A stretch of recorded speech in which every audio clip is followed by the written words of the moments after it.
오늘은 관계, 관계에 대한 말씀을 드리려고 하는데, 사람은 태어나면 관계가 형성이 됩니다. 부모와 자식 간의 관계, 또 결혼하면 배우자 간의 관계, 자식을 낳으면 자식과의 관계, 또 사회에 나가면 다른 사람과의 관계, 또 하나님과의 관계, 이 관계 속에서 우리가 살아가는 거거든요. 이 관계를 잘 생각하면 인생 굉장히 간단해요. 이 관계를 잘 모르면 인생이 복잡해지고 또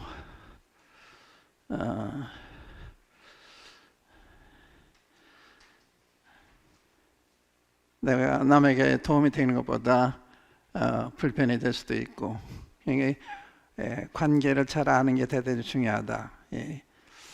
교회로 말하면 우리 하나님과의 관계, 또 장로와의 관계, 장로 집사의 관계, 형제와 자매의 관계, 이 관계 속에 살아가는 거거든요. 근데 이걸 잘 안다 하는 게 굉장히 중요한데, 로마서에 보면 그 말씀 먼저 읽어보겠습니다. 로마서 12장 한번 열어보시면, 로마서는 11장까지는 구원에 대한 거, 12장부터는 구원받은 후에 어떻게 살아야 되느냐, 크리스천의 구원받은 사람의 삶에 대해서 혹은 봉사에 대한 말씀이 거기에 기록이 되어 있어요. 그러니까 너무 명확한, 굉장히 순서적으로 맞게 우리도 구원받는다면 어떻게 살아야 되나, 이제 이런 질문이 오잖아요. 12장 그 대답을 해요. 어떻게 살아야 되느냐. 그래서 1절 말씀 보면, 그러므로 형제들아, 내가 하나님 모든 자비하시는 너희를 권하노니 너희 몸은 하나님 기뻐하시는 거룩한 산 제사로 드려라. 이 첫 번째, 자신 하나님께 드리라고 하는 거, 이건 마땅한 거예요. 하나님이 죽은 나라 살려주셨기 때문에 이 하나님 위해서 사는 건 당연하죠. 또 그렇게 사는 것은 우리한테 유익한 거예요. 그래서 너희 자신을 드려라. 그러니까 우리 자신을 하나님께 드리기 전에는 살 준비가 안 돼 있다, 이렇게 말할 수가 있죠. 그러니까 정상적인 사람이 아니고, 구원받은 사람의 정상적인 삶이 아니다. 먼저 자신을 드리라. 이건 드리라 드리는 게 아니라 주님 은혜에 감사해서 우리가 드리게 되잖아요. 그래서 하나님 모든 자비의 하심으로 너희 권하노니, 어떤 율법적인 명령이 아니라 너희들이 자비를 힘을 입었으니까 이 자비하심을 근거로 해서 권한다. 너희 몸을 하나님이 기뻐하시는, 기뻐하는 하나님이 받으실 만한, 하나님께 맞게 하나님이 기뻐하셔 거룩한 산 제물로 드려라. 제물로 드린다는 말은 이제는 내 것이 아닌 거예요. 우리 주님을 앞에 우리 드리면 주님 거예요. 내 것이 아니에요. 그러니까 드렸다고 하면 그 다음부터는 내 주장을 하면 안 돼요. 내 이해관계를 따지면 안 돼요. 항상 하나님 영광, 하나님 기쁘심, 이거 생각해야 되는 거예요. 그게 드린 사람의 태도이죠. 그러니까 드려지지 않았기 때문에 여러 가지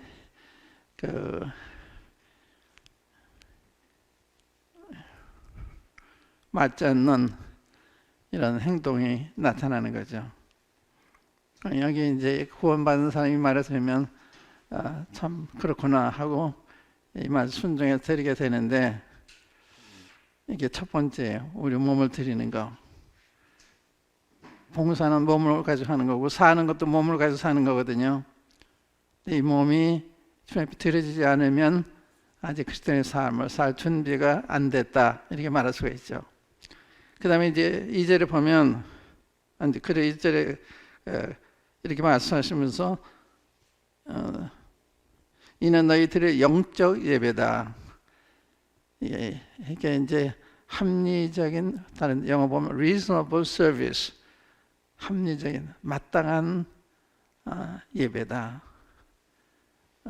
예. 그러니까 우리 삶 자체가 제물로 드려졌기 때문에 이게 예배라는 거죠. 그래 널리분이 할 때 예배는 우리 자신 앞에 드린 거 들어지지 않았으면 예배하는 자의 준비도 안 돼 있는 거예요.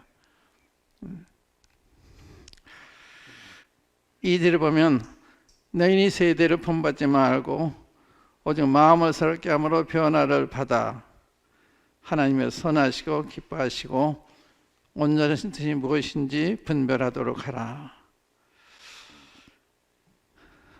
여기 마음이 나와서 마음, 1절은 몸, 둘째 마음, 마음을 새롭게 함으로 변화를 받아야 된다.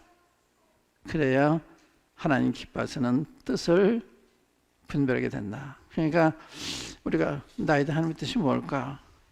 우리에 대한 하나님의 뜻이 뭘까? 이렇게 궁금할 때가 많이 있잖아요.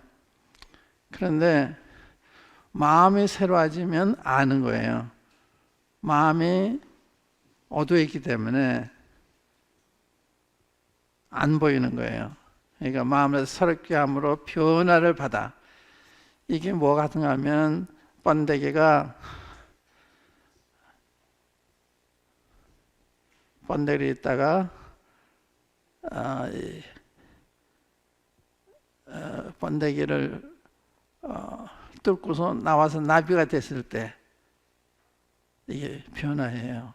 그러니까 성경에 말하는 변화는 번데기가 나비가 되는 그때 보이는 게 다른 거예요. 번데기를 했을 때 보는 거와 나비가 됐을 때 보는 거. 그래서 이 변화를 받아서 하나님이 기뻐하시고 선하시고 온전한 뜻이 무엇인지 분별하도록 하라. 하나님의 뜻을 처음으로 언급을 했어요.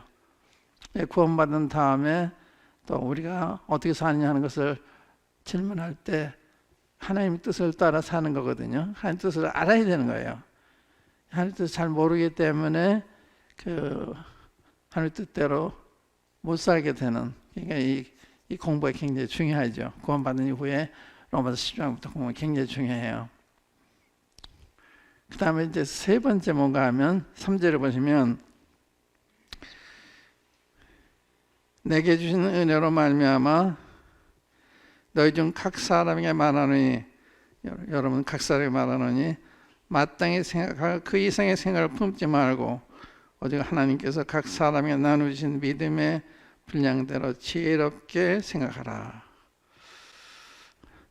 마땅히 생각할 그 이상의 생각이 뭐냐? 하나님 우리에게 나누신 믿음의 분량이 있어요. 은사가 있어요. 또 믿음에도 분량이 있어요. 그걸 잘 판단을 해야 돼요. 내가 어린 사람인지, 또 내가 믿음이 얼마 된 사람인지, 내가 형제인지 자매인지, 내가 어떤 직분을 맡았는지, 거기에 따라서 마땅한 생각이 있는 거예요. 마땅한 생각, 그 이상의 생각을 품지 말고 하는 말은 자기를 과대평가하지 말고 또 과소평가하지도 말고 하나님이 우리에게 나누신 믿음의 분량대로 지혜롭게 생각하라. 이건 분수에 맞게 생각하라. 분수에 맞나. 굉장히 중요해요. 분수란 말이. 근데 이제 이것이 잘 안 지켜지기 때문에 나라도 또 어느 조직체도 교회도 가정도 어려운 거예요. 근데 자기 평가를 적절하게 해서 자기 분량대로 자기 위치에 따라서 행동을 하면 문제가 안 되는데 거기 벗어나면 문제가 되는 거죠. 부부간에도 아내가 아내 역할이 있고 남편의 역할이 다 있잖아요. 아내가 아내 역할을 벗어나면 이게 문제가 되는 거예요. 남편의 남편 역할을 벗어나면 문제가 되는 거예요. 그러니까 이 관계, 분수, 내 역할, 이것을 정확히 아는 게 대단히 중요합니다. 가정에서나 교회에서나 나라에서나 어느 조직에서나 믿음의 분량, 분수, 이 과대평가하는 건 뭐냐? 제가 할 수 없는 일을 할 수 있다고 생각하는 거예요. 귀가 자기 눈처럼 생각할 수가 있어요. 귀는 눈을 통해서 봐야 되는데 자기도 귀의 역할, 눈의 역할을 할 수 있다고 참견하는 거예요. 눈이 보는 데 대해서 눈한테 물어봐야 돼요. 귀는 듣는 것은 눈이 귀한테 물어봐야 되고. 그러니까 은사라는 게 그런 거예요. 그러니까 어떤 사람은 가르치는 은사, 전도하는 은사, 영적 분별의 은사, 구제하는 은사 다 다르잖아요. 근데 그 은사에 따라서 주님 봉사해야 되는 거거든요. 근데 이 장로가 되면 서로 모든 걸 다 얘기할 수 있다고 생각해요. 그런 게 아니에요. 구제와 관계되는 것은 구제 은사 형제님의 분별을 따라야 되고, 영적 분별의 문제에 있어 영적 분별력이 있는 사람은 따라야 되는 거예요. 그렇죠. 은사가 없는데도 영적 분별력에 있어서 이래야 된다 저래야 된다 나는 동의 못하게 그러면 안 되는 거예요. 그러니까 혼란이 일어나는 거예요. 그렇기 때문에 주님이 우리 각 사람이 나누는 그 믿음의 분량, 이게 굉장히 중요한 거예요. 지혜롭게 생각하라. 지혜롭게 어질게 또 분수에 맞게 생각하는 거예요. 여기까지 개인 각 사람이 들어야 될 말씀, 또 지켜야 될 말씀이죠. 그 다음 구절에 보면 4절에 우리가 한 몸에 많은 지체를 가졌으나 모든 지체가 같은 직분을 가진 것이 아니니 이와 같이 우리 많은 사람이 그리스도 안에서 한 몸이 되어 서로 지체가 되었느니라. 우리 몸을 가지고 비유해서 말씀합니다. 우리 몸에 많은 지체가 있다. 우리 몸은 하나 아니잖아요. 눈도 있고 귀도 있고 코도 있고 입도 있고 손도 있고 발도 있고 내장도 있고 그 기관이 다 다르잖아요. 이것이 합쳐서 한 몸을 이루고 있는 거거든요. 나 한 사람이 모든 걸 다 가지고 있는 게 아니에요. 우리 모두 합쳐서 우리의 필요한 모든 것이 주어진 거예요. 그러니까 서로를 필요로 하는 거, 서로 의지해야 되고 서로 존중해야 되고 그게 굉장히 중요한 거거든요. 어느 한 사람이 다 가지고 있는 게 아니에요. 저는 제가 없는 다른 은사 가진 사람을 의지해야 돼요. 그걸 존중해야 되는 거예요. 또 감사해야 되는 거예요. 내가 모르는 것을 선생님이 알고 있으니까 내가 분별을 못하고 저번에 분별하는 거니까 얼마나 감사해요. 내가 모르는 걸 저번에 알고 있으니까. 그건 시기나 질투에 대해서가 아니라 감사의 문제죠. 내가 모르는 거 가지고 저는 제 한계를 알아요. 그래서 제가 없는 은사를 가진 사람은 난 참 감사하고 그러거든요. 그래서 항상 물어봐요. 그런 분한테 이게 어떻게 하면 좋죠? 어느 형들 그렇게 하면 앞뒤가 없나 딱 결론을 내려요. 얼마나 좋아. 나는 그렇게 못해요. 어느 분은 뭘 회의 중에서 형제님 어떻게 생각하십니까? 그러면 앞뒤가 딱 맞게 대답을 해요. 얼마나 그런 형제 우리 가운데 있다는 게. 저는 그거 못하거든요. 그러니까 내가 없는 은사 가진 사람 참 감사한 거예요. 그거 없으면 나는 제대로 판단을 못하고 바른 결정 내릴 수 없기 때문에. 그래서 한 몸엔 여러 지체가 있다. 인정해야 되는 거죠. 나 한 사람만이 아니다. 다른 형제들이 있다 이 말이죠. 그러나 여러 지체가 한 몸인 것 같이 그리스도 안에서 그렇다. 그러니까 우리는 한 몸이면서 또 서로가 다르다 이거죠. 다르다. 그죠? 눈과 귀가 다르죠. 근데 다른 것도 두 가지 종류가 있어요. 동질에 다른 게 있고 이질에 다른 게 있어요. 눈과 귀는 동질에 다른 거예요. 그다음 몸에 암이 생겼다. 이질은 불필요한 거예요. 그래서 이질적은 안 되는 거죠. 이렇게 동질에 다른 거, 이건 참 좋은 거예요. 이렇게 다르다고 하는 거 인정해야 되는 거거든요. 저 송찬 형제님, 저 가까이 동행하는 좋은 형제님인데 그 형제님은 생각하는 게 아주 온전해요. 균형이 많이 딱 잡혔어요. 회의 중에서 여러 가지 얘기를 하다가 성전님 어떻게 생각하세요? 이렇게 하면 그분 얘기면 꼭 결론이 돼요. 어떻게 그렇게 정확하게 앞뒤에 맞게 그 얘기를 하시는지 난 감사해요. 그래 형제가 우리 한 몸에 있다 하는 게 참 감사해요. 또 그 형제면요, 저를 또 굉장히 부러워해요. 저는 그런 사람이 아니거든요. 그 형제 가지고 있지 않은 걸 제 가지고 있다고 생각하나 봐요. 그래서 저를 부러워하고 감사하고 그러시죠. 그 참 놀라운 거예요. 그러니까 서로 다르다는 좋은 거다. 서로 의지하고 또 그런 사람이 인정을 하고 감사하고, 이게 중요한데 우리 인간이 육이라는 게 있기 때문에요, 이것이 질투하는 마음, 교만한 마음, 이걸 일으키면 그게 이제 방해가 되는 거예요. 그러니까 우리 상태가 중요한 거예요. 우리가 성령의 충만해서 성령 열매가 내 마음을 지배할 때, 그때는 정상적인 사고를 해요. 아름다운 사고를 하게 돼요. 그러니까 부부 생활도 성령의 충만을 필요하고 교회 생활도 성령의 충만을 필요로 해요. 그렇지 않으면 육신의 생각대로 하니까 안 되는 거예요. 가정도 안 되는, 교회도 안 되는 거예요. 똑같아요. 그러니까 성령님이 도우심 없이는 부부 생활도 안 되고 교회 생활도 안 된다. 여러분들 잘 안 되면 생각해 보세요. 주님과의 관계 문제가 있는 거예요. 주님과의 관계가 부부 관계든지 또한 그 교회 안에서 문제든지 주님과의 관계 문제가 있는 거예요.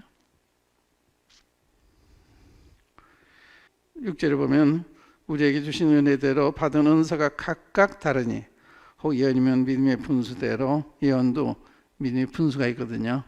분량대로. 또 혹 섬기는 일이면 섬기는 일로, 혹 가르치는 자면 가르치는 일로. 이게 직분이에요. 가르치는 일이 주력해야 되는 거예요. 전도하는 일이 주력하는, 구제하는 사람 구제하는 일이 주력해야 되고, 그게 균형 잡히게 교회의 기능을 할 수가 있잖아요. 근데 다 한 가지 하는 게 아니에요. 그러니까 다른 사람을 통해서 주님이 어떻게 역사하는 걸 잘 주의해 봐야 되는 거예요. 주님이 그런 사람들 일으키세요. 그런 걸 왜 장로도 허락받지 하지? 그러지 마시고, 저 주님이 저 형제를 통해서, 저 자매를 통해서 이런 하시나 보다 하고 잘 주목해 보시면 부족한 거 있으면 도와주면 되는 거예요. 부족할 수도 있어요. 근데 동기와 그런 것이 성령님이 인도하시면 생각될 때는 격렬해서 그 일이 잘 되어지도록 도와줘야 되거든요. 그래야 교회가 다양하게 온전하게 그 맡은 사명을 하게 되는 거거든요.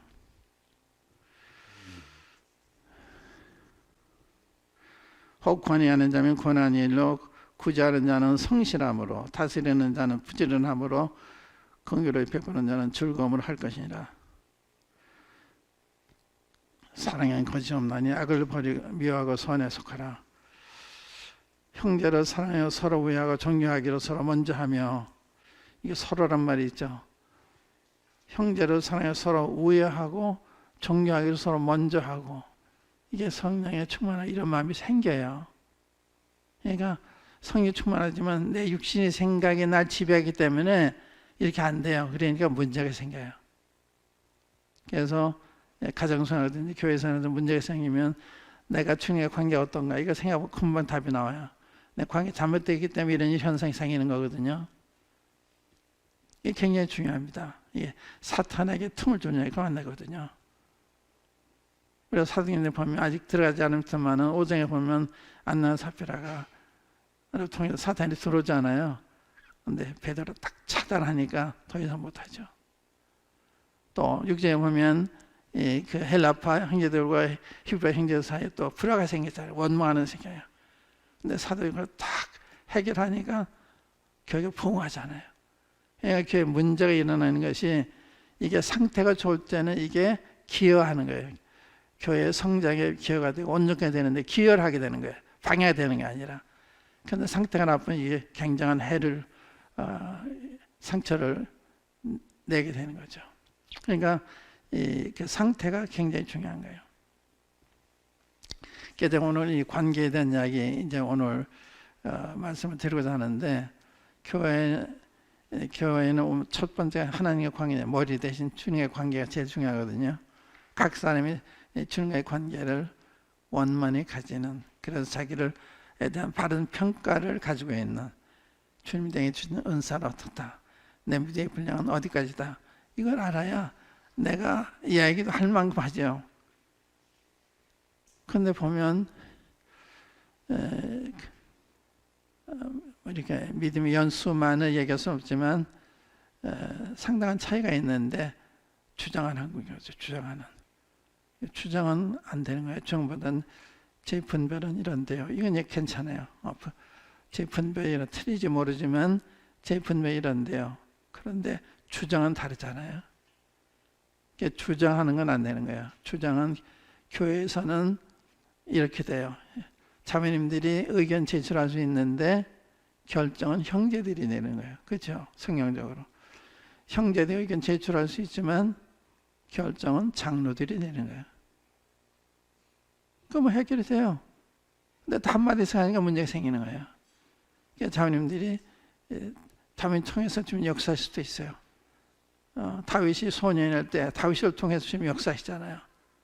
그러니까 어린 사람을 통해서 역사할 수 있기 때문에 믿음이 어리기 때문에 말하지 마라 그러면 안 되는 거예요. 주님이 저 형제를 통해서 어떤 말씀을 교회 하시는지도 모르기 때문에 저 자매를 통해서 어떤 말씀을 하시는지 모르지 잘 기다려 들어야 되는 거예요. 특별히 장로 형제님들은 성도들 이야기해서 잘 기다려 들어야 되는 거예요. 주님이 하신 이야기인지 아닌지.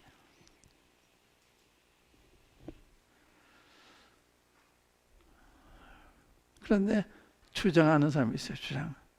같이 장로 일할 때도요. 주장 제가 어느 형제는 항상 그래요.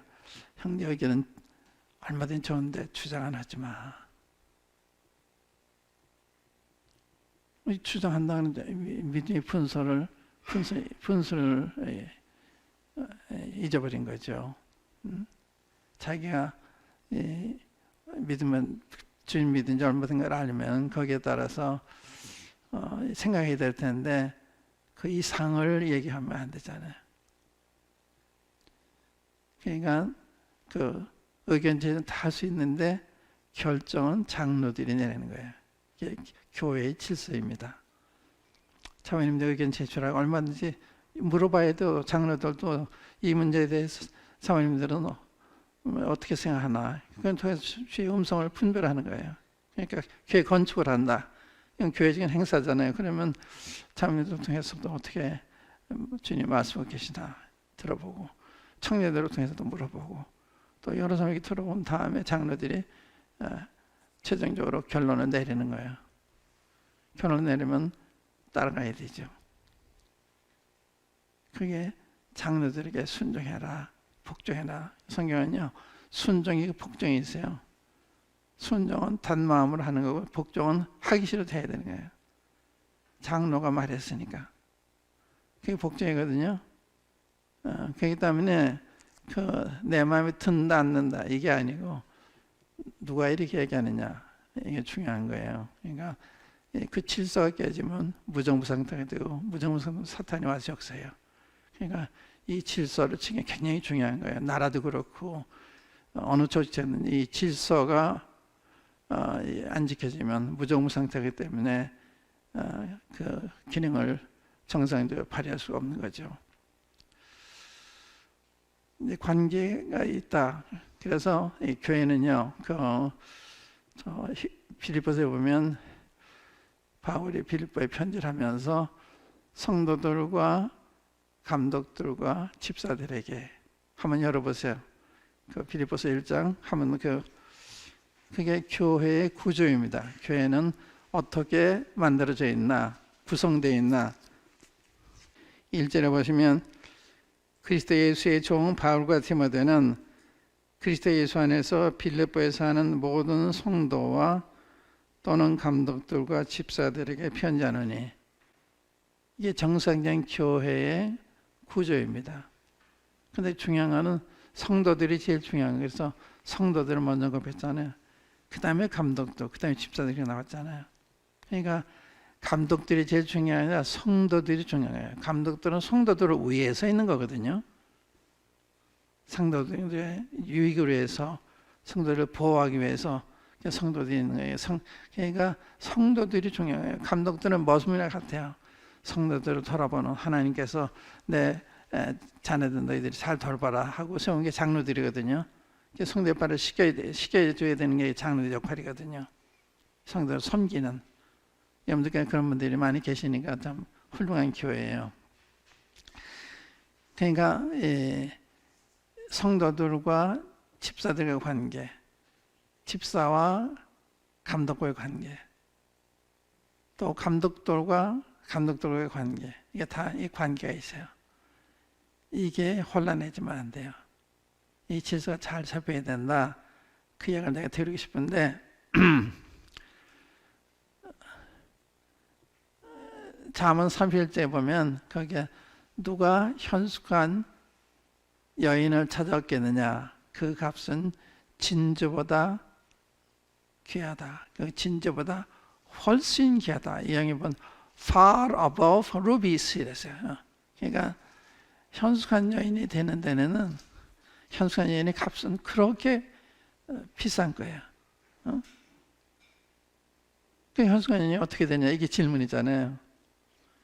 현숙한 여인은 하나님과 관계가 첫 번째, 두 번째는 배우자의 관계, 세 번째는 자식과의 관계, 네 번째는 이웃과의 관계. 이 네 관계가 잘 유지가 되면 현숙한 여인이 되는 거예요. 그러니까 현숙한 여인은 첫 번째 하나님과 관계, 고운 것도 어때고 아름다운 것도 거짓다나 여호와를 경외하는 여자는 칭찬을 받으라. 하나님의 칭찬을 받는 여자가 현숙한 여인의 첫 번째 조건이에요. 하나님 관계가 안 돼 있으면 현숙한 여인이 될 수가 없어요. 이 하나님을 참으로 경외하는, 하나님을 경외하는 사람은 남편을 경외하기 마련이죠.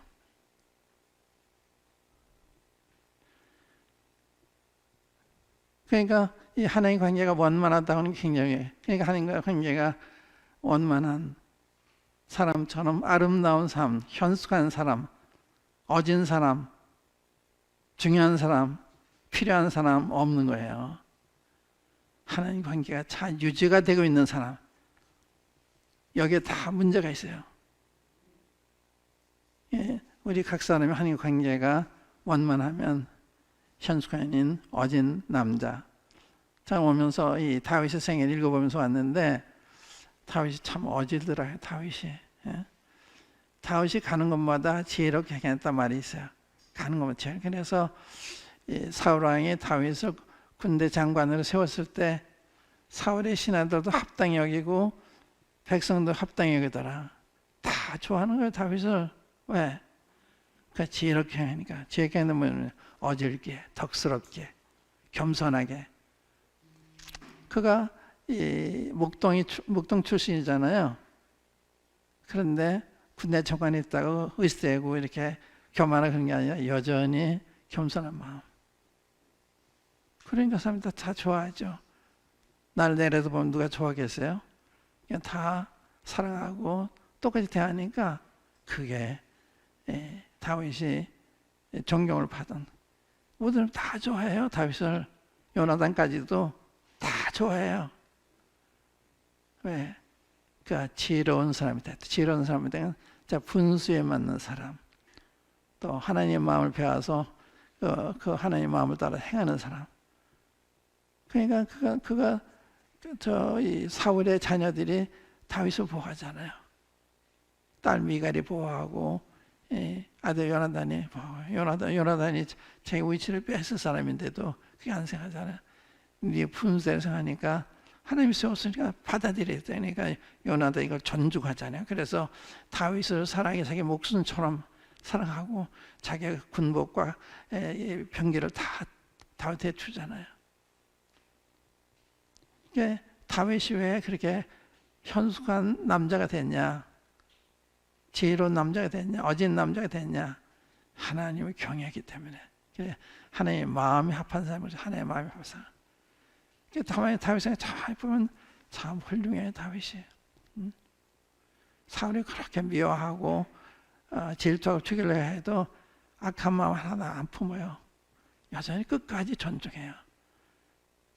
하나님이 세우신 왕이니까, 하나님이 기름 부으신 종이니까 기름 부으신 종에게 해하지 말아라. 그 말씀을 따라서 항상 존중을 해요. 하나님 그를 버렸을 때도 현직에 있는 한 그냥 존중하는 거예요. 그게 다윗이었어요. 그러니까 하나님 말씀을 따라서 사람을 대하는 거, 이게 중요해요. 그 사람 상태를 따라 대하는 게 아니에요. 하나님이 그를 기름 부어 왕을 세우시기 때문에 신하들이 부하들이 그를 죽이자 해도 손대지 말아라. 하나님 기름을 해치지 말라 그랬다. 이 사람 지금 내가 자기가 죽을 판인데도 그렇지 않아요? 그러니까 다윗이 훌륭한 사람이죠. 자기의 목숨에 관계없이 할 일을 끝까지 하는 이런 자세.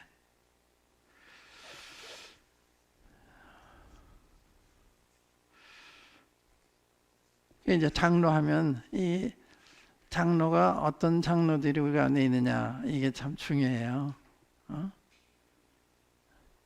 가정에 부모가 얼마나 어지르냐에 따라 자식들이 행복할 수 있고 불행할 수 있고 그런 거잖아요. 그러니까 부모의 위축이 굉장히 중요해요. 그 부모의 자녀들 어떻게 성장해서 어떤 사람이 되냐는 것은 부모가 역할, 관계가 커요. 부모 책임이 큰 거죠. 이 자식들이 장래에 대한 결정을 하는 데 지대한 영향을 미치기 때문에 부모가 내 자식을 함부로 하면 안 되는 거예요. 이 자식이 잘 되기 위해서 그런 마음을 본성적으로 가지고 있습니다만은, 그러나 우리가 이 죄인이기 때문에 어떤 데 감정적으로 대하고 또 부당하게 대하고 그럴 때 얼마든지 있죠. 그렇기 때문에 잘 배워야 되는 거예요. 자녀들도 어떻게 양육해야 되는지.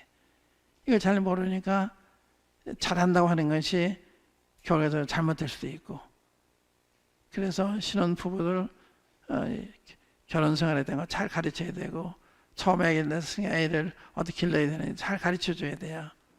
그런 세미나를 하셔야 돼요. 이 신혼 부부들의 부부 생활에 대한 거, 또 자녀 교육에 대한 게 처음 시작하는 거니까 모르니까 경험 있는 분들이 잘 안내를 해줘야 돼요. 그런데 필요를 안 느껴요, 사람들이. 그런 얘기를 해도 그런 기회를 만들려고 하지도 않아요. 그러니까 이제 교회 하면 여러 가지 필요가 다르잖아요. 신혼부부도 있고, 중년도 있고, 장년도 있고, 노년도 다 다르고, 다 필요가 달라요.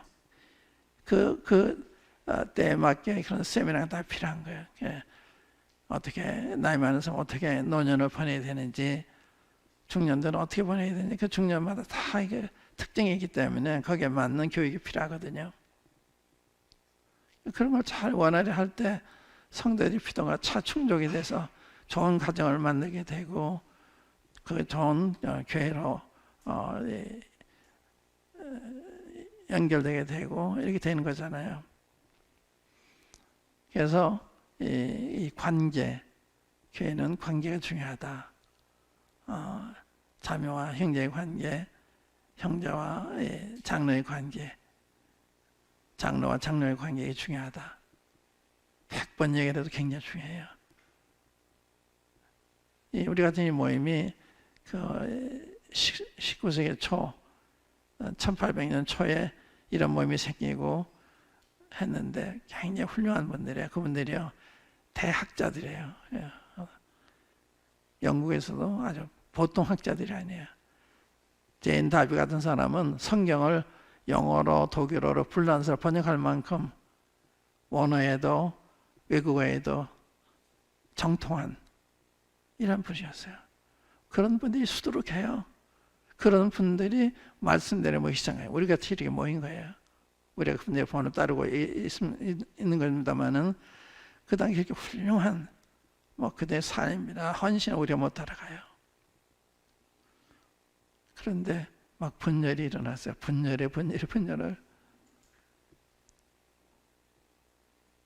아직 훌륭하지만 성숙하지 못하기 때문에 그런 분열이 일어나는데, 아인사드라고 하는 그 형님이 이 모임 역사에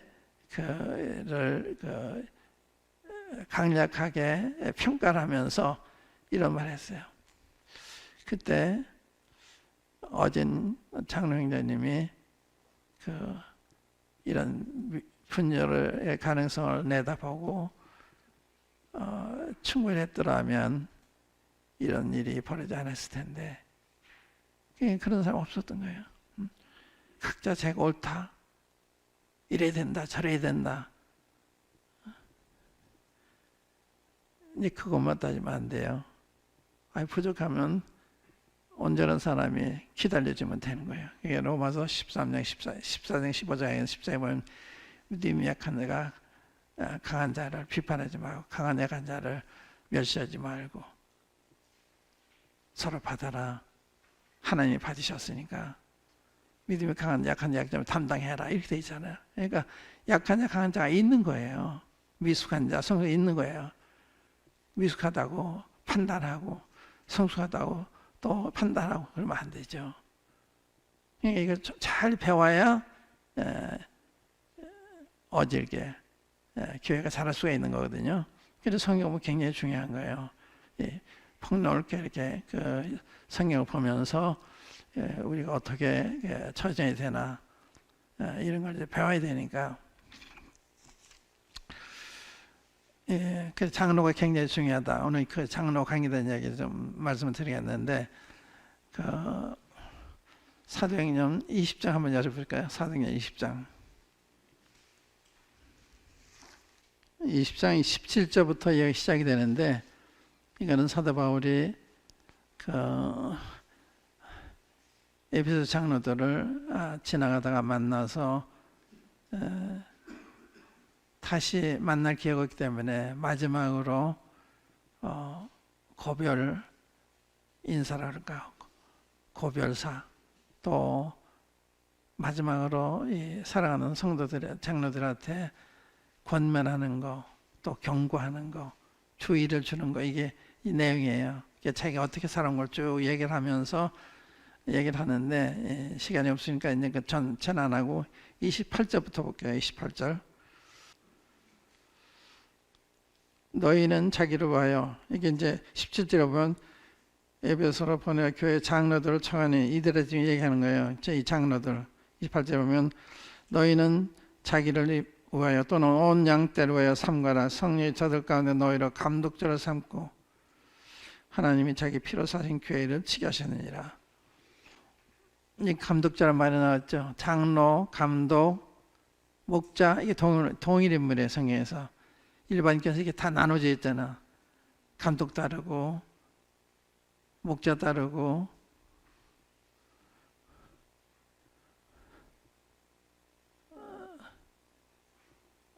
그런데 성경은 이게 동일 인물이다. 장로는 그 연형을 들어서 붙여진 칭호라면, 감독 그 직분, 성도들을 사단으로부터 보호하기 위해서 감독하기 위한 직분을 가지고 감독이라고 하는 거예요. 또 목자는 양들 먹이고 인도하고 보호하고 하는 역할을 하니까 목자라고 하니까 목자, 장로, 감독이 동일 분이에요. 여기 이제 그걸 우리가 보게 되고, 그 다음에 감독은 누가 세우느냐? 감독은 투표에 세우는 게 아니라 성령이 저들과 너희를 감독자로 삼았다. 성령께서 감독자를 세우시는 거예요. 굉장히 중요하거든요. 그렇지 않은 사람이 감독 일을 하게 되면 교회에 어려움이 돼요. 그러니까 장로를 조심조심 세워야 되는 거예요. 함부로 세우면 교회 장래의 문제가 돼요. 그렇기 때문에 장로를 잘 세워야 되는 거예요. 성령이 세우셨다. 성령이 세우면 어떻게 하냐? 성령이 세우면 두 가지 점에서 볼 수 있어요. 하나는 감독의 자격이 기록이 되어 있어요. 디모데전서 3장과 디도서 1장에 장로의 감독에 대해서, 장로의 자격에 대해서. 그러니까 그 자격 기준에 미치지 못하면 장로를 하면 안 되는 거예요. 그러니까 디모데전서 3장이나 디도서 1장이나 여기 잘 보시면 장로는 이런 거라구나. 요약해서 말씀드리면 개인의 인격 문제, 그의 가정생활 문제, 그 사람의 사회생활 문제, 이 세 가지를 보여주세요. 개인 인격이 돼 있어야 돼요. 본이 돼야 되는 거예요. 가정생활도 본이 돼야 되는 거예요. 사회생활도 본이 돼야 되는 거예요. 어느 영역에서는 정말 저런 분은 없다 할 정도로 이런 평을 받아야 되는 게 성경이 말하는 장로고 감독이에요. 그러니까 낮은 게 아니에요. 그 일반 교회에서 보면, 일반 교회는 신학교에 가서 4년 과정을 마치고 목사 논문에 패스하면 목사님들 이렇게 안수해서 목사가 되게 해요. 성경 그러니까 주님이 세우셨냐 이게 중요한 거예요. 주님이 세우셨냐. 그 신학교 나왔느냐 이게 중요한 거 아니에요. 신학교 나 좋은 거죠. 배웠으니까. 그러나 그게 기준이 아니고 하나님이 부르신 사람이냐. 그러면 자격 기준을 보는 거예요. 디모데전서의 말씀은 그 인격이 정말 성도에게 본이 되는 사람이냐. 그 디모데전서에 보면 감동의 직분은 어디라면 선한 일을 사모한다며로다. 선한 일, 착한 사람, 선을 좋아하는 사람. 그러니까 뭐 자기 명예를 지위를 탐내는 그런 사람은 안 내는 거예요. 그러나 기본이 잘못된 거예요. 감독의 직분을 명예로 혹은 지위로 생각한다면 안 내는 거예요. 위험한 거예요. 그러나 난 감독에 자기 없다 하는데 자꾸 하는 걸 보고서 이 일을 맡아달라. 좋은 거예요. 그러니까 선한 일을 사모한다. 그 다음에 감독은 책망할 것이 없으며 첫 번째 책망할 수. 죄가 없단 말이에요. 잘못할 수 있어요. 그러나 잘못하면 시인하고 돌이키는 거예요. 그런데 잘못하고도 합리한다든지 그러면 안 되는 거죠. 그러니까 책망할 것이 없어야 된다. 굉장히 중요한 얘기입니다.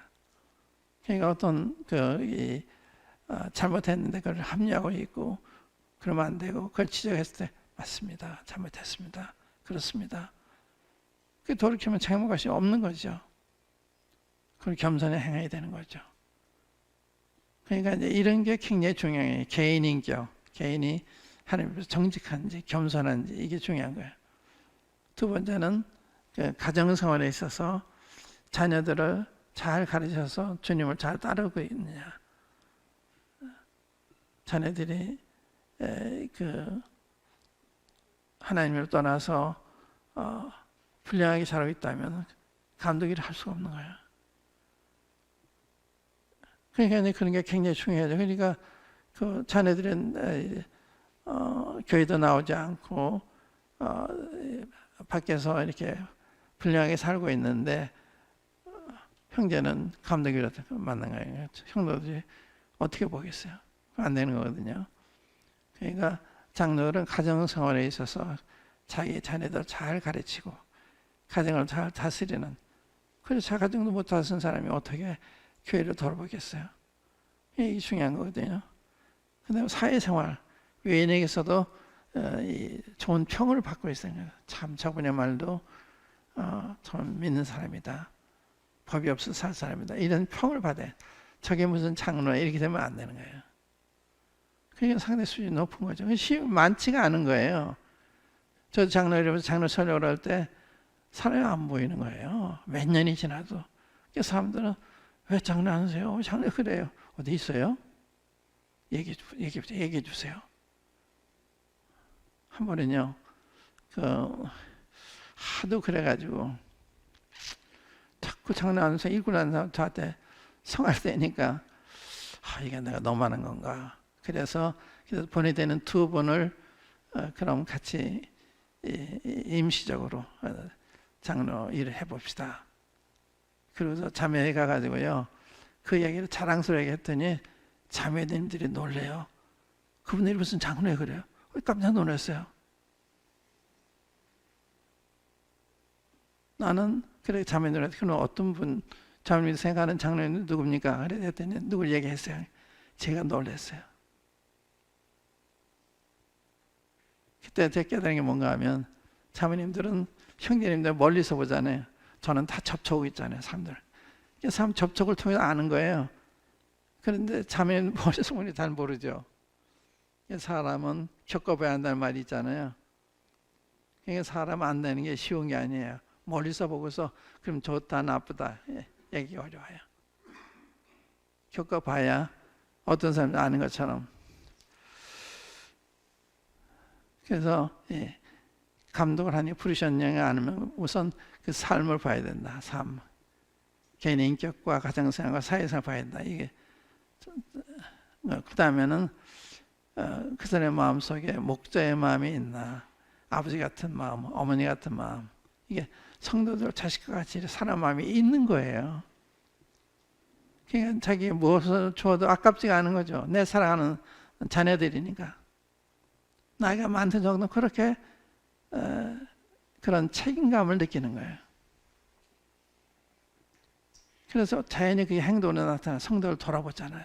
신방을 한다든지 또 도와준다든지 이런 그런 돌아보는 마음이 생기는 거예요. 목자의 마음이 있는 거죠. 저와 같이 일하던 형제 중에 한 분이 모든 면에 다 좋은데 영적 분별력이나 가르치는 거나 손색이 없어 다 좋은데 목자의 마음이 없어요. 목자의 마음이. 내가 같이 신방하자 그러면 시간이 없었어요. 자기가 따라다니 배워야 될 입장인데 제가 가자고 그래도 그러니까 굉장히 고민이 된 거예요. 장로를 세워야 되는데 이 형제가 참 가까운 형제인데 목자의 마음이 없는 거예요. 그러니까 목자의 마음이 굉장히 중요한 거거든요. 부모 같은 마음이 없으면 어떻게 양들을 자식처럼 가르치겠어요. 돌보겠어요. 그런 거, 그걸 보고 아는 거예요. 그래서 이게 여기 그 성령이 쳐들 건데 너희를 감독자로 삼고 하나님은 자기 피로 사신 교회를 치게 하셨다. 친다는 말이 목자란 말이에요. 영어에는 shepherd예요. shepherd. 그러니까 shepherd, overseer, elder 이게 다 동일 인물이라. 그러니까 이게 다른 게 아니에요.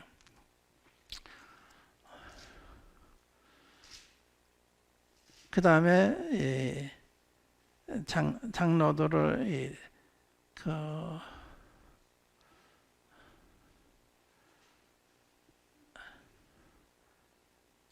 연한이라고 그럴까요? 장로는 평생직이냐? 그런 질문에 평생직이냐? 장로는 언제까지 하느냐? 여기에 대해서 정립이 안 돼 있어요. 구약과 신약은 달라요. 그러니까 신약에 말씀하지 않은 걸 이렇게 자꾸 정하는 게 있어요. 사람들이 정하는 거. 성경 말씀을 따라 정하는 게 아니라 자기들 상식적으로 또 세상의 관행을 보고서 그러면 안 되는 거예요. 성경 말씀에 따라서 어떤 일을 결정해야 되는 거거든요. 말씀 없이 65세 되면 장로들이 장로직을 은퇴해야 된다. 성경 그게 어디 있어요? 그러면 안 되는 거예요. 어떤 사람은 70세, 80세까지, 전 80세까지 했습니다만은 저는 벌써 그만두고 원해요. 저는 이렇게 순회 사역이 제 소명의 사역이기 때문에 저는 순회하는 걸 참 원하는데 이 한 몸에 이렇게 묶여 있으니까 못하잖아요. 그래서 자유로워지기 원했는데 후계자가 안 나타나는 후계자가. 그대로 떠나면 교회가 장래하고 위험하니까 되게 떠날 수가 없는 거예요.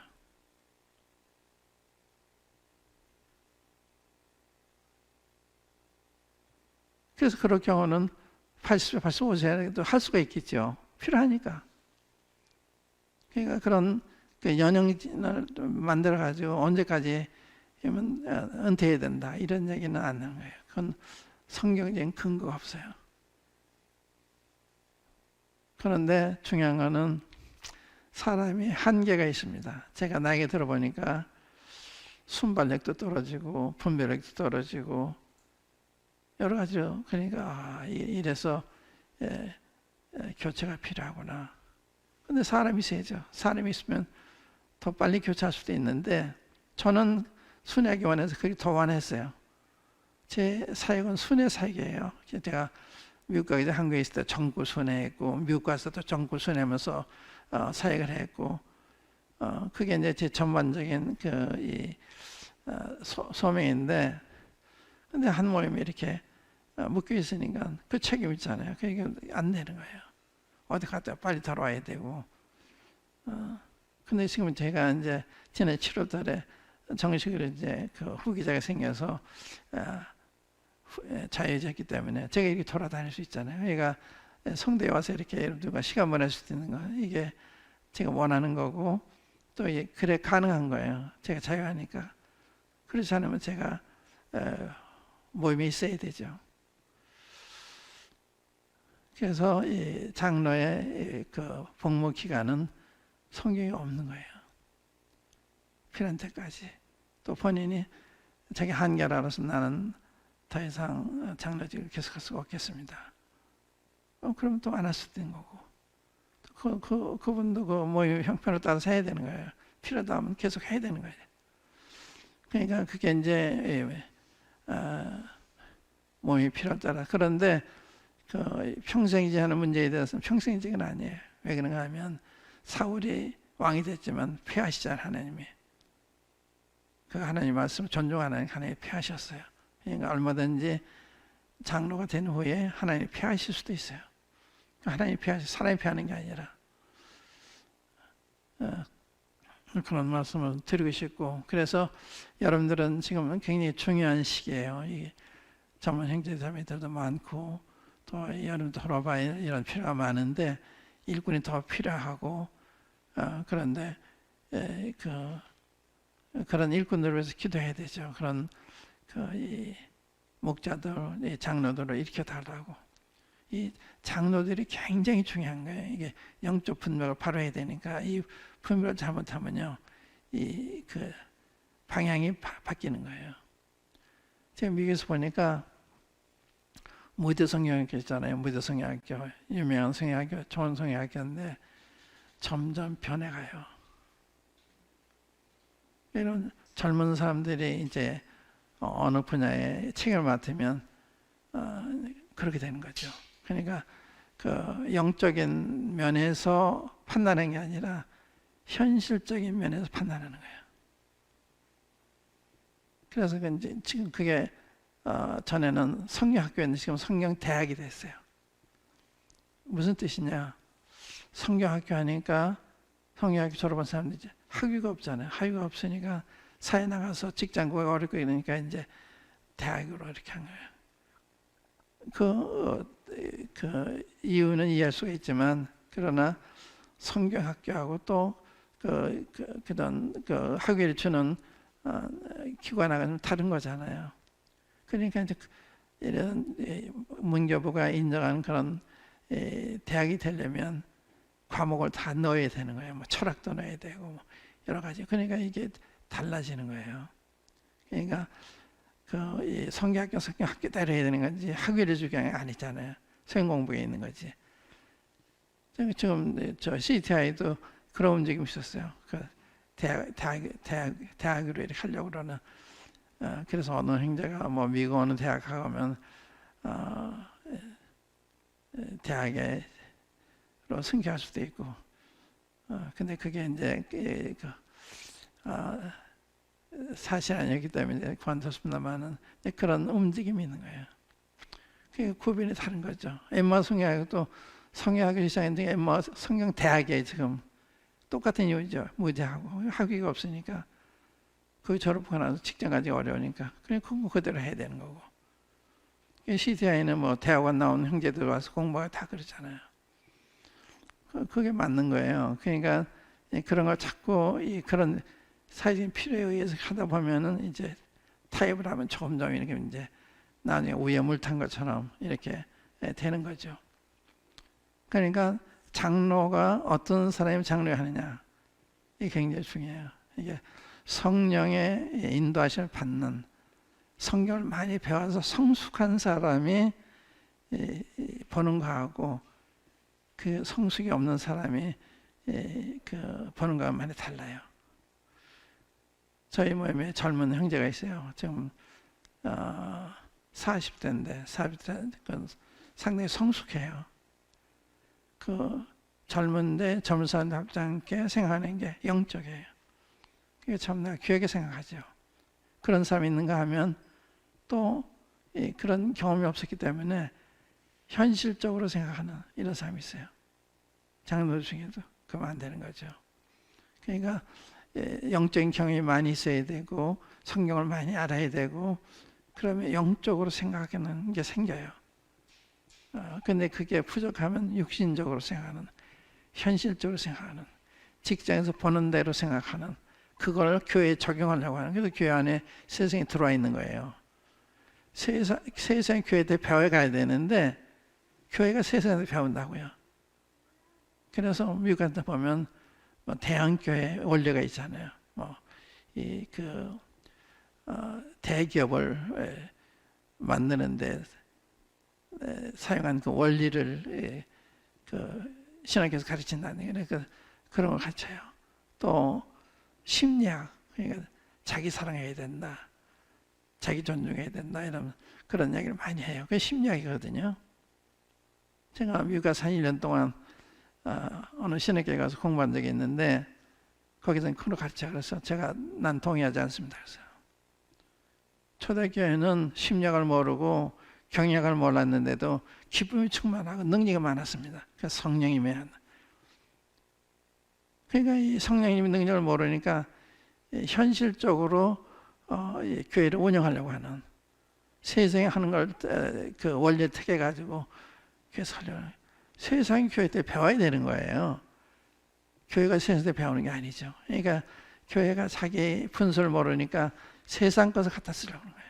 얼마나 어려서, 얼마나 잘못된 거예요. 이 성교회 이게 기본인데 여기서 다 나와야 되고 여기를 따라 수정해야 되는데 이걸 가지고 있는 사람이 세상 사람들 그걸 가지고 한다.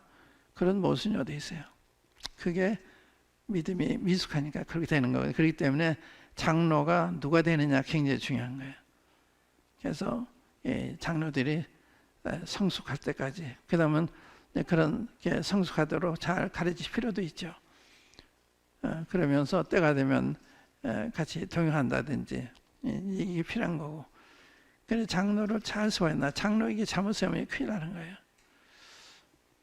교회가 어려움을 겪게 되는 것입니다. 그렇기 때문에 이 장로의 자격을 잘 아셔야 되고 또 이 장로를 어떻게 세우느냐 하는 걸 잘 알아야 되고, 그것도 제가 이제 이래 봤어요. 한 2년 동안 알렉산더 스트라크 형제님이 쓰신 그 교회 인도자들 성경적인 장로직이란 주제 책이 있어요. 아주 잘 돼 있어요. 그걸 가지고 2년 동안 공부를 해서 2년 동안. 근데 얘네 공부에 누구가 하겠느냐? 몸이 신실한 분들하고 공부를 했어요. 그래서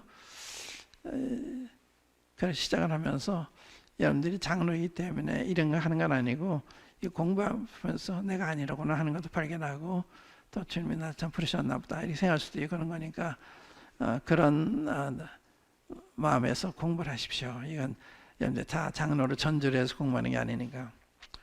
그러고 나서 이제 성도들한테 설문조사를 했어요. 설문조사를 했는데 성경에 이제 장로의 자격에 대한 걸 이제 풀어 설명을 하면서 이분한테 이런 게 있느냐 없느냐, 이제 이런 게 있는 사람이 누구인지 추천해 달라. 이제 추천해서 한 10명이 나왔는데 그 중에서 5명, 6명만 이제 했는데 그게 이제 숫자가 많이 나왔다고 그건 오는 건 아니에요. 그게 사람들이 잘 못 보기 때문에. 그런 장로들은 잘 보거든요. 장로들 성도를 이렇게 다 접촉하고 돌아보고 있으니까 참 어느 사람 됐다, 어느 사람 아니다. 근데 일반은 잘 몰라. 겉만 보니까. 그러니까 장로들의 분별이 굉장히 중요해요. 이렇게 성도들을 항상 만나서 교제하고 이러면서 알고 있기 때문에 세우는 문제가 쉬운 일이 아닌데 스스로 결정하더라도 저 스스로 나는 아니다. 또 그 자기 기준에 보면 내가 아닐 수 있고 또 장로의 이 마음, 성령이 그런 부모 같은 마음을 주지 않아도 또 아닌 거고 이제 그런 걸 가지고 스스로 결정하고 할 수가 있고 또 장로라 해도 말씀에 맞지 않으면 아직 아니라 기다려보자고 이럴 수도 있고 그걸 잘 받아야 돼요. 근데 어느 형제는요 말씀도 잘 가르치는 형제인데 본의 안 돼요. 직장에서도 말이 많고 교회에서도 말이 많고 근데 장로 되기 원하는 그러니까 어떻게 장로 세울 수가 없잖아요. 이 형제가 이제 좀 실망을 해요. 실망하지 말아라. 맥달 형님이 참 훌륭한 성경 교사인데 그럼 장로를 한 적이 없다. 형님 교사서 하면 되지 않냐. 그런데 모임을 떠나더라고요. 그건 아니죠. 자기가 그 지위를 삼은 거예요. 그게 안 되니까 몸을 떠났고 이제 그랬는데 그렇게 되면 안 되는 거죠. 내가 지금 아직 안 됐나 보다 이렇게 겸손히 받아들여 계속 길을 가야 되잖아요. 그걸 안 세워줬다고 이렇게 실족하고 그 자체가 자격이 안 되는 거예요. 내가 정말 이렇게 준비가 안 됐나 보다 이렇게 보나 보다 그럼 그걸 받아들이고 그러면 얼마나 더 훌륭한 사람이 되잖아요. 그래서 이 장로들이 굉장히 중요하다. 장로들을 잘 세워야 된다. 또 장로들의 이 봉사 기간은 사람이 정하면 안 된다. 성경에 나와 있잖아요. 장로의 기간에 대해서는. 그러니까 그런 부분에 대해서 각 교회의 사정에 따라서 하는 거야. 각 교회 사정. 이게 중요한 건데 보세요. 사도행 우리가 공부를 하면서 성령 내게 임하시면 너가 권능을 받고 땅까지는 내 증인 되리라 하고는 승천하셨어요. 구체적인 아무 얘기도 안 했어요. 장로 어떻게 세우라든지 집사 어떻게 세우라든지. 이 뜻은 뭔가 하면 성령께서 오시면 각 지역교회별로 필요에 따라서 인도하실 거라고 암시하신 거예요. 그러니까 성령님 어떻게 하시나 그게 다 지역교회 사역에 대해서 인도함이 다를 거란 말이에요. 그냥 그걸 인도를 받아야 되는 거예요. 주님 이런 거 어떻게 해야 되나요? 이렇게 여쭤보면 주님이 인도하세요. 인도하시면 따라서 인도하시면 기다리면 되는 거예요. 인도하시면 무리하게 하면 그냥 무리가 생겨요. 그래서 항상 성령님께 여쭤보는 그래서 성령님만 붙들고 가신 거예요. 성령님부터 성령 대대로 그대로 진행하는 거예요. 근데 무리하게 하면 그게 어려움이 될 수가 있습니다. 그리고 이제 이 장로들을 순종해라, 복종해 이렇게 돼 있잖아요. 잘 다스리는 장로를 배나 존경할 줄 알아라. 너희 인도인들에게 순종해라, 복종해라 이렇게 돼 있잖아요. 그러니까 이 장로들을 사랑하고 존중하고 모든 좋은 것을 나누고 하는 것은 참 좋은 거죠. 한번 그 말씀 보고서 오늘 마치도록 할게요. 데살로니가전서 5장 한번 해보세요. 데살로니가전서 5장.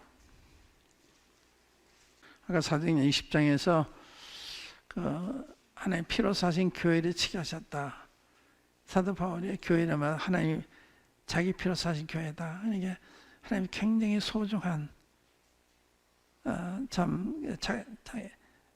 아들의 피를 통해서 세우신 교회이기 때문에 하나님이 굉장히 소중히 여기는 교회다. 하나님 피로 사신 교회를 치게 하셨다.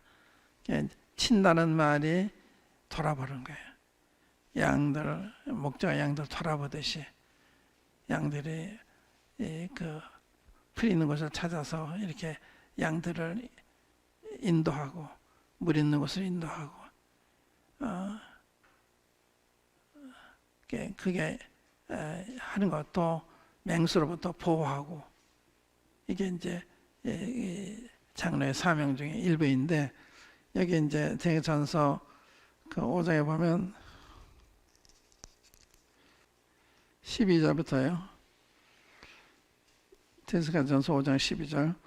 형제들아 우리가 너희에게 구하노니 너희 가운데서 수고하고 주 안에서 너희를 다스리며 권하는 자들을 너희가 알고 있으니 그러니까 그런 사람이 있으면 아는 거예요.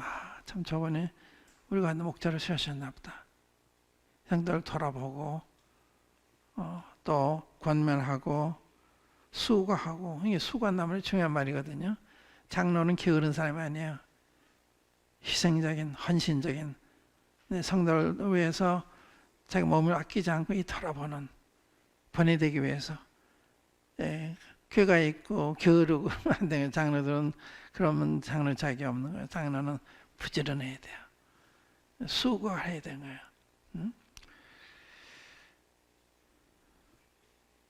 저 역사로 말미암아 사랑 안에서 가장 귀히 여기며 너희끼리 소통하라. 가장 귀히 여기라. 그러니까 정말 장로다운 장로는 존중할 가치가 있는 거예요. 굉장히 귀한 사람인 거죠. 자기 위해서, 성도들 위해서 자기 생을 바치는 사람이니까. 이번에는 갈라디아서 6장 6절, 가르침을 받는 자는 말씀을 가르치는 자와 모든 좋은 것을 함께하라.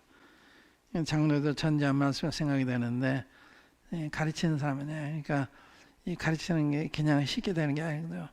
그만큼 그 주님 앞에서 말씀을 구하고 연구하고 이런 수고의 결과가 나오는 게 말씀이거든요. 되게 말씀 잘 증가하는 형제가 있는데, 한번 제가 이야기를 했는데, 제가 말씀에 대해서 말씀 배울 때 힘든 얘기를 하니까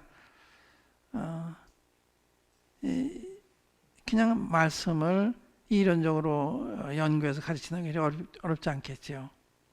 그런데 주님께 받아서 전해야 되는 게 어려운 거예요. 그런 고민 얘기했더니 박형님도 그러세요. 그래요. 나는 그 형제는 수도꼭지만 틀면 물이 나오는 것처럼 그렇게 말씀 잘 가진 형제이기 때문에 그렇지 않은 줄 알았더니 박형님도 그러고 보니까 자기도 그렇다는 얘기죠. 그러니까 말씀이 이렇게 쉬운 게 아니에요. 주님한테 받아서 해야 되는 거기 때문에. 그 다음에 이번엔 디모데전서 5장 17절 말씀. 잘 다스리는 장로들을 배나 존경할 줄 아는데 말씀과 가르침에 수고하는 자들에게 더할 것이라. 참 이런 장로들이 얼마나 감사해요. 성도들이 번이 되고 성도를 사랑해서 자기 것을 아끼지 않고 이렇게 하는 일이 얼마나 훌륭한 좀 고마운 분들이죠. 그 다음에 성경에 이런 것 같이 곡식을 밟아 떠는 소의 입에 망을 씌우지 말라 하였고 또 일꾼이 그 삭슬방에 마땅한 일을 하였느냐. 그러니까 이 장로는 물적이도 생활에 필요한 것을 부양하라는 거예요. 일하는 소에게 망을 씌우지 말라면 그런 뜻이다. 이게 설명한 거예요. 그러니까 일꾼이 그 삭슬 받는 데 마땅하다. 그런데 일꾼은 삭슬에서 일하는 게 아니라 일하면 감사해서 이렇게 나누는 거 이런 거죠. 그러니까 그 일꾼은 주님의 부르심이기 때문에 그런 일을 해야지 삭 때문에 하는 게 아니에요. 그럼 삭꾼이 되는 거예요. 그러니까 내가 얼마 주면 하고 그건 아니에요. 그건 성경에 있는 게 아니에요. 그러니까 교회가 알아서 할 수는 있지만 그냥 본인이 요구한다든지 기대한다든지 그건 아니에요. 주님 앞에서 주님이 부르셨기 때문에 교회가 돌아보지 않아도 해야 되는 거예요. 주님이 부르셨기 때문에. 그러니까 나한테 이렇게 생활비를 대지만 하고 안 하면 하고 그건 아니에요. 주님이 부르셨기 때문에 성도들이 알아주지 않아도 하는 거예요. 그런 사람이 진짜죠. 그런 사람이. 그 다음에 이제 장로된 송사가 나오는데, 장로된 송사는 투세 증인이 없으면 받지 말 것이요 범죄한 자들은 모든 사람 앞에서 꾸짖어 나머지 사람으로 두려워하게 하라. 그러니까 이 장로가 잘못했을 때는 투세 증인. 그러니까 장로는 이게 사탄의 제 공격 이러기 때문에 신중하게 다루라는 거예요. 신중하게. 많은 이런 비난이 들어올 수도 있고 거짓 증언이 들어올 수도 있고 그렇기 때문에 투세 증인이 없어 하잖아요. 확실할 때만 하라는 거예요. 굉장히 중요한 거죠. 이번에는 히브리서 13장 17절 말씀. 너희를 인도하는 자들에게 순종하고, 순종이잖아요. 복종하라. 순종만 복종하라는 거예요. 저희는 너희 영혼을 위하여 경성하기를 자기가 회개할 자인 것 같이 하느니라. 저희로 하여금 즐거움으로 이것을 하게 하고 근심으로 하게 하지 마라. 그러니까 이 장로들에게 순종하는 것은 우리한테 유익이 되는 거예요. 순종 안 하면 우리한테 불이익이 되는 거죠. 그러니까 이 장로들과의 관계, 또 장로들은 양물의 본이 되는, 그래서 정말 양들이 존경해서 따르고 신뢰해서 따르는, 이게 되는 이름 때문에 따르고 내 장로에게 순종해라 그러면 안 되는 거예요. 장로들이 따르고 싶고 이런 대상이 되지 않으면 장로 또한 장로가 아닌 거죠. 그러니까 그런 게 중요한 거니까 서로 이 장로들을 존중하고 장로들 성도들을 사랑하고 아끼고 돌아보고 이제 이게 중요하다는 말씀 드리고 싶고요. 그러니까 지금 앞으로 그 성도 교회는 장로들이 굉장히 중요해요. 지금 성도들이 많으니까 잘 돌아봐야 되니까. 그러나 함부로 세울 수 있는 게 아니고 정말 기도 가운데 주님이 세워주는 사람을 세워야 되는 거예요. 아닌 사람을 세우면 이게 해가 될 수가 있습니다. 그래서 한꺼번에 많이 세우지 말고 한 사람 한 사람씩 한꺼번에 많이 세워보니까 제가 경험이 있어요. 그러니까 믿음이 어린 분들이 자꾸 주장하니까 여러 사람이 주장이 어렵잖아요. 한 사람은 그렇게 안 되죠. 여러 사람이면 서로 주장하니까. 근데 제가 울산 모임에 가니까 그 울산 모임 참 존경스러운 모임이에요. 울산 그 중보 모임이 있죠. 굉장히 훌륭해 장로들이. 굉장히 훌륭한데 장로로 세웠냐 하니까 한 사람씩 한 사람. 참 잘했구나. 한 사람 세우니까 배우려고 그럴 거 아니에요. 한 사람이니까. 여러 사람은 자꾸 소리를 내기 쉬운데 한 사람 한 사람 이렇게 하는 게 좋다 하는 게 제가 경험을 통해서 배웠습니다. 한꺼번에 많이 세우면 좋은 것 같은데 그렇지 않더라고요. 혹시 이 부분에 대해서 질문 있으면 질문해 주시고 장로가 누가 세우느냐? 성령이 세우신다. 장로의 명칭에 장로, 감독, 목자가 동일인물이다. 또 장로의 자격, 디모데전서, 디도서에 기록이 되어 있다. 또 이 목자의 마음, 부모의 마음이 있어야 된다. 있느냐 하는 게 이제 그걸 봐야 되는 거죠. 있어야 되는 게 그런 마음이 있는 거예요. 그게 나타나는 거예요. 그러니까 저번에 주님이 우리에게 목자를 세우셨구나 하는 걸 알고서 따르게 되고 초청해서 같이 일하자고 하게 되고 또 교회한테 발표도 하게 되고 그렇게 있어야 되는 거예요. 전제가. 전도하는 사람도 먼저 그게 나타나는 거죠. 선교사도 내가 선교를 하겠다 아니라 벌써 그 선교 일을 지역에서 하는 거예요. 그런 사람이 이제 선교를 가는 거죠.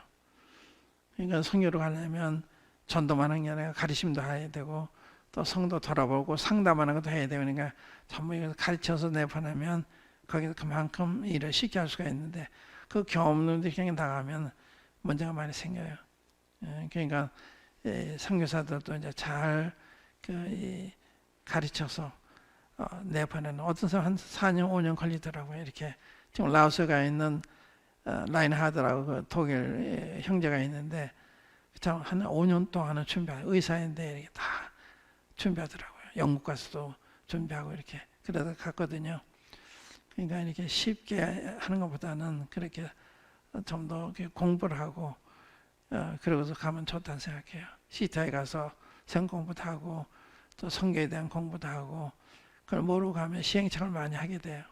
먼저 경험 있는 분들의 성경에 대한 경험담을 듣고 이 교육을 받으면 그만큼 시행착오를 줄일 수가 있는데 그렇지 않으면 잘못하는 것처럼 그래서 이 선교사가 되는 게 단순히 전도만 되는 게 아니고 가르칠 수도 있고 상담도 할 수 되고 또 성도 돌아보는 법도 알아야 되고 그냥 그런 일을 지역에서 하다가 가면 좋죠. 여기까지 하겠습니다. 기도하십시다.